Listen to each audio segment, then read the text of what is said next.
Discovered my best friend's fiancé makes unwanted advances while she silently suffers his absence, revealing she's secretly a lesbian. Let's call my friend Kate and her fiancé John. I met Kate during my sophomore year of high school through mutual acquaintances. We became very close, so naturally I was devastated when she moved several states away after graduating. Despite the distance, we kept contact and remained as good of friends as ever. About 2 years ago, my family happened to take a vacation in very close proximity to her new home. So, we excitedly planned to meet. It felt amazing to see her again. We both dashed out of our cars and hugged and squealed like stereotypical best friends. We hung out all evening and caught up with one another in person. Also, I had the chance to finally meet her fiancé of 1 year. I had heard only great things about this guy and he seemed very pleasant. Shortly after returning home, I received a text message from an unknown number, John. He thanked me for stopping by to see Kate, saying that it really lifted her spirits and he hadn't seen her so happy in a long time. Understanding the personal issues Kate had been struggling with lately, I told him I was glad to have helped. I assumed Kate had given him my number and didn't think much else about it. John would text me here and there about little insignificant things. He'd mention a movie him and Kate were about to see and ask my opinion, or suggest to me a fun new video game they'd bought. I would answer his questions or respond to suggestions, but never carry on a conversation beyond the original topic. John would attempt to keep me talking, but I always dropped off due in part to me not being very big on texting. More than a year after seeing Kate, I received a very late night text from John saying I miss you. Assuming he had sent this to me by mistake, I ignored it. Fast forward to a month or so ago, I took a weekend trip to visit Kate. We had been planning this get-together for a while and I was super excited to spend some much needed girl time with her. I had been anticipating a chill weekend with my best friend, but nothing could have prepared me for the Twilight Zone shit I was about to walk into. Kate and John picked me up from the airport and I was made to feel uncomfortable almost immediately. John had extended his arms for a hug upon my arrival, which I thought nothing of and accepted. He held me a bit too tightly and a bit too long and then commented on how hot I looked. Not nice or even pretty hot. I sort of just laughed awkwardly and looked towards Kate, who seemed to not be paying attention at the moment. I pushed this aside, chalking it up to a social fluke on his part, and enjoyed the rest of my day with them. The daylight hours went smoothly, save for John suggesting several times that we all get drunk that evening. Not being a drinker, I declined only to have him get a little pushy with it. I politely reaffirmed my opinion and he eventually dropped it. After returning to their home, the three of us hung out in the family room and watched a bit of television. We all began talking and somehow came to the topic of a pregnancy scare Kate had told me about a few months prior. John proceeded to tell me how stupid Kate was for the way in which she worried over a possible pregnancy. He said that he had told her several times that it was hardly possible and to stop being such a stupid fucking spaz over it. He went on to tell me that it was her own fault for forgetting her birth control and that it was bullshit for her to then expect him to use a condom. I was entirely thrown off at the way he had raised his voice and talked so rudely about my friend. I defended her, saying that it was an entirely legitimate thing to worry over and that if she prefers that he wear a condom in order to be safe, that he should respect her wishes. He only laughed at me and Kate stayed totally silent during the entire interaction. John and asked if I wanted to sleep in bed with him and Kate rather than in the guest room, which I found totally strange. I declined the offer and went to bed. The following morning, Kate and I had made plans to go shopping. She mentioned John wouldn't be with us because he had to work, which I was very grateful for. Before leaving the house, however, John stopped me and said, "You're a heavy sleeper." Confused, I gave a weird look and asked what he meant. He went on to say, "You're a heavy sleeper, you don't even wake up when people touch you now normally." I would have interpreted this as someone possibly trying to rouse me earlier by tapping my shoulder or something along those lines. But the way in which John was smirking at me and the inflection and emphasis he had put on the word touch caused me to think otherwise. I asked John what the fuck he was talking about and he only laughed, saying it was nothing. Now, I happen to take some relatively strong sleeping pills which Kate is aware of. These knock me out pretty hard, but I believe I would have woken up given the chance that someone entered the room or touched me inappropriately. So I highly doubt anything actually happened, but the possibility of him groping me in my sleep makes me sick. Actually, the fact that he would say that to me just to cause anxiety makes me sick. I went on to try and enjoy my outing with Kate, which unfortunately didn't offer much solace. While stopped at a red light, Kate and I sat quietly as a group of pedestrians crossed the street. Kate made a comment on how beautiful one particular girl in the crowd happened to be. I agreed that she was a very pretty woman, only for Kate to suddenly spout out, "I'm not attracted to men." She had said this as if the words had been dying to leave her lips for years. I was pretty dumbfounded and caught off guard by the sudden confession, as I had never entertained the idea of Kate being a lesbian. She had mentioned once a short fling she had with a girl in middle school, but claimed it to have been nothing more than a cry for attention. We joked about this here and there, but I never thought she could have been lying. I didn't answer due to lacking a decent response, so she followed up by blatantly telling me that she is a lesbian and that she doesn't love John. I asked Kate why on earth she would marry him then, and she only said, "Because I think it's what I should do." I tried to talk to her more about this, but she then told me she would prefer the subject be dropped. At this point, I was counting down the hours to my flight home the next morning, and after hearing John would be joining us for dinner, I was even more eager to get away. After meeting up with him, the three of us began walking into the restaurant only for me to catch John's hand veering dangerously close to my butt. I shifted away and he moved very quickly in an attempt to grab it. Luckily I managed to jump to the side, leaving him with only his fingertips brushing my skirt. I told him to watch his fucking hands and he just laughed again and made some kind of comment on my appearance and the fact that he couldn't help it. Dinner couldn't have gone by slower. I sat there hardly saying a word and wondering if I should just try and get a hotel room for the evening. However, my stupid self decided that I could make it one more night and save the cash. I told Kate that I was very tired the moment we got back to her place, but she insisted that I watch our favorite movie together before I have to go home. Unable to say no, the two of us head up to her room. Her roommate's bedroom is on the bottom floor next to the family room, so the television would have woken them up. About an hour into the movie, John comes in and asks to watch with us. Kate tells him of course, and hardly 10 minutes passes before he's attempting to convince Kate and I to kiss. I say no repeatedly and just keep looking at the screen. Kate isn't saying a damn word out it, and John actually starts pleading with us to just kiss really quick, so I tell him to shut up and that he's ruining the movie. A couple more minutes of silence pass by until John outright asks if I'd like to sleep with him. The way that he went about asking was as if he had deluded himself into thinking he was fucking irresistible to me. I told him no and pointed out the fact that Kate was sitting right next to me.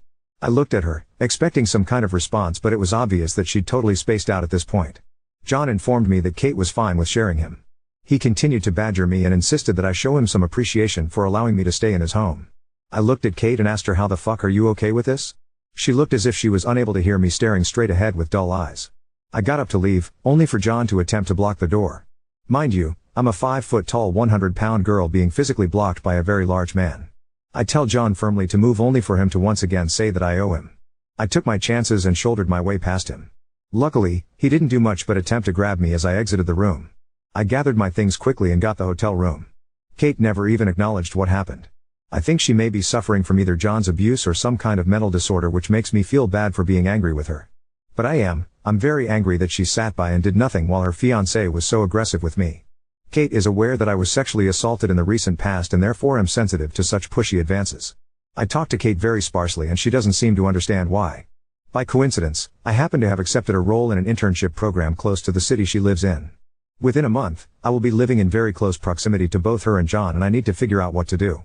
I want to help my friend. I'm afraid that she is experiencing abuse, living a lie by pretending to be heterosexual, and may possibly be suffering from some kind of mental illness. I have never been in a situation like this and I'm at a complete loss. I don't want to see Kate after I move because that in turn means I'll see John. Any advice as to how I can help her and try to diffuse this situation would be massively helpful. Edit. Oh my gosh, I just woke up and I had no expectations of this post blowing up so much. Thank you from the bottom of my heart for all of the advice and support. Seriously, you guys have no idea how much it means to me. I've decided to talk to Kate. I'm nervous as hell because I have no clue how she'll react, but I need to reach out to her. She has been there for me during trying times in my life. I want to be there for her. I know for a fact that John works tonight and Kate will accompany him sometimes and just sort of sit there and be idle all evening. I should have recognized this as weird earlier, but I don't know if she's going tonight. I asked if she'd like to Skype this evening and she responded with, why do you want to talk to me all of a sudden?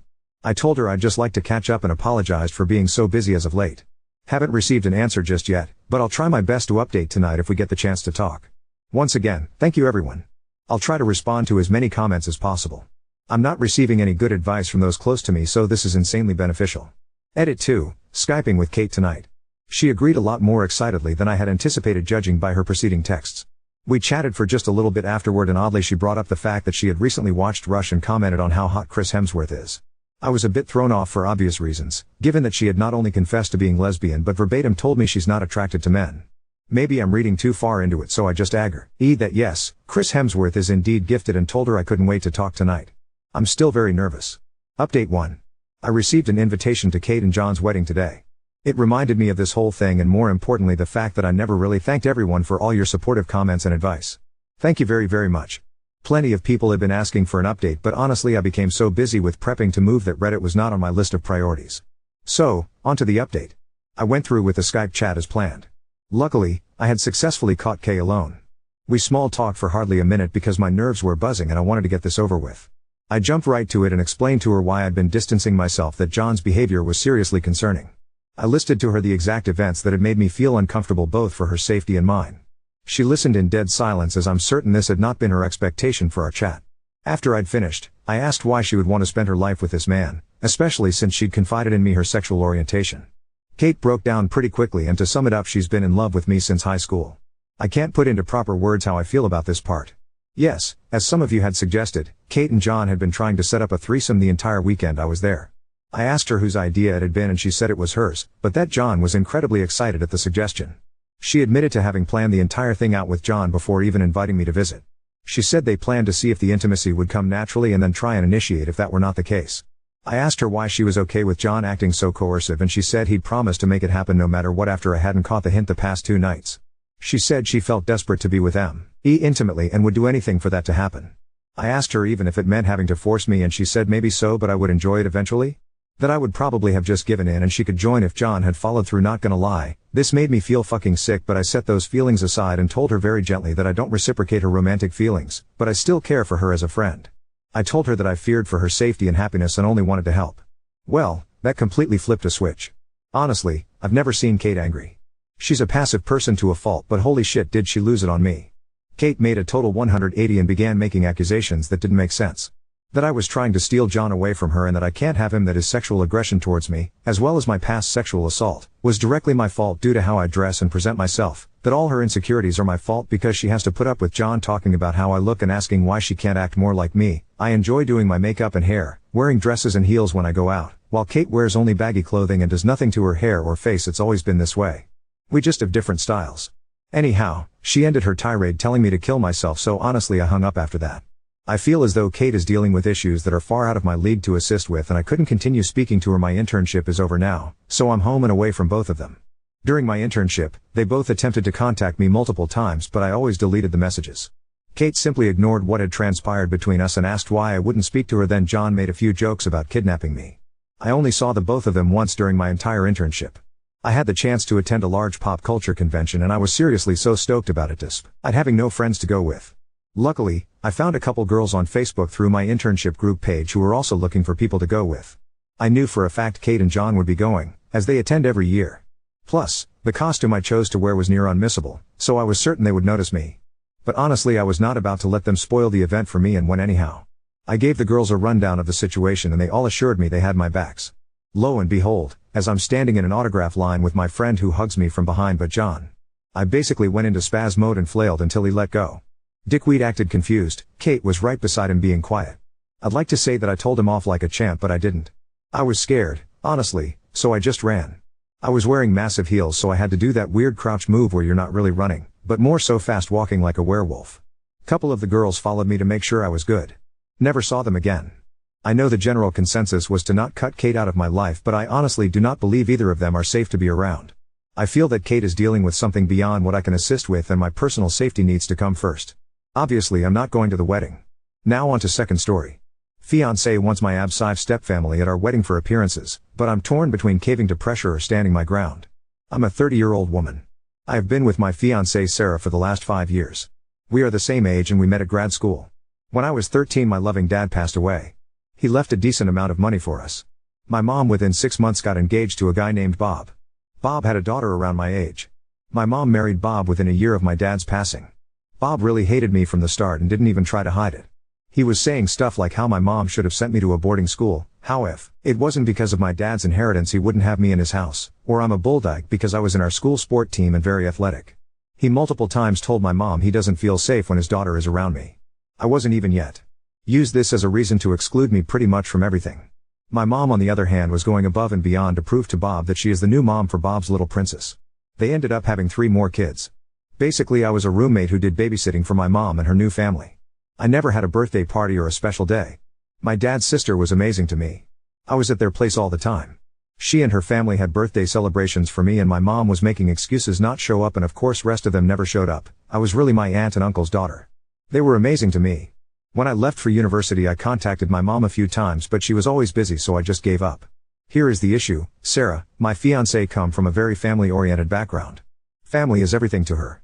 Her family asked about mine. I said my dad passed away and my mom is busy with her family and lives across the country. She lives 1 hour drive from us but this is what Sarah told them so I just didn't correct them. I didn't entirely lie technically. Sarah asked me to invite my family to our wedding. I told her no. She said it's very embarrassing not having only my aunt and her family on my side. I reluctantly invited my mom. She called and asked me to apologize to Bob and my step and half siblings for not inviting them and invite them all. I told her no. She said I'm being ungrateful and Bob was a father figure to me. I had a big argument with my mom over this. My mom now says the only way she comes is if I invite Bob, his daughter and their kids. Sarah is now pushing me to invite them all because she doesn't want to feel embarrassed in front of her family.